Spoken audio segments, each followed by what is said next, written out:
नमस्कार विद्यार्थियों, कक्षा 9 की हिंदी पुस्तक और पाठ का नाम है लासा की ओर। राहुल शंकरत्यान इसके लेखक है। चलिए शुरू करते हैं। वह नेपाल से तिब्बत जाने का मुख्य रास्ता है।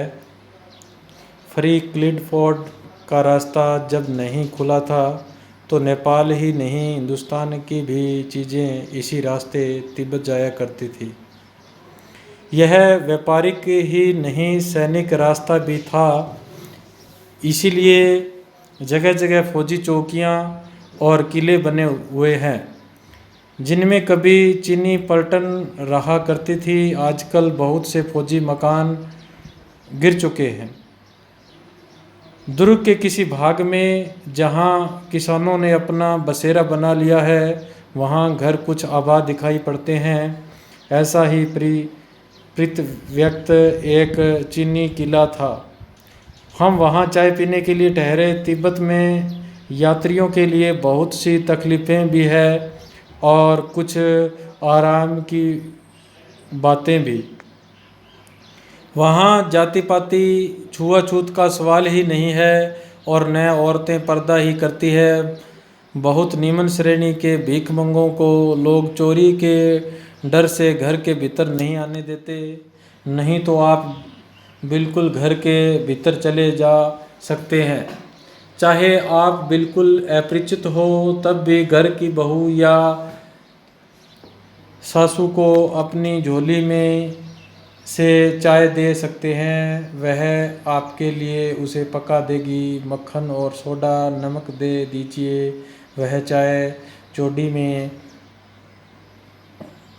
कूटकर उसे दूध वाली चाय के रंग की बना के मिट्टी के टोटीदार बर्तन खोटी के रख के आपको दे देगी। यदि बैठक की जगह चूल्हे से दूर है तो आपको डर है कि सारा मक्खन आपकी चाय में नहीं पड़ेगा तो आप खुद जाकर चोटी की चाय मत कर ला सकते हैं। चाय का रंग तैयार हो जाने पर फिर नमक मक्खन डालने की ज़रूरत होती है। प्रतिव्यक्त चीनी किले से जब हम चलने लगे तो एक आदमी राहदारी मांगने आया। हमने वह दोनों चिट्टे उसे दे दी। शायद उसी दिन हम चोडला के पहले के आखिरी गांव में पहुंच गए।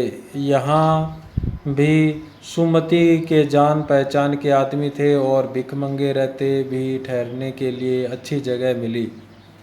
5 साल बाद हम इसी रास्ते लौटे थे और भीख मांगे नहीं, एक भद्र यात्री के वेश में घोड़ों पर सवार होकर आए थे। किंतु उस वक्त किसी ने हमें रहने के लिए जगह नहीं दी और हम एक गांव के एक सबसे गरीब झोंपड़े में ठहरे थे। बहुत कुछ लोगों की उस वक्त की मनोवृत्ति पर ही निर्भर है, खासकर शाम के वक्त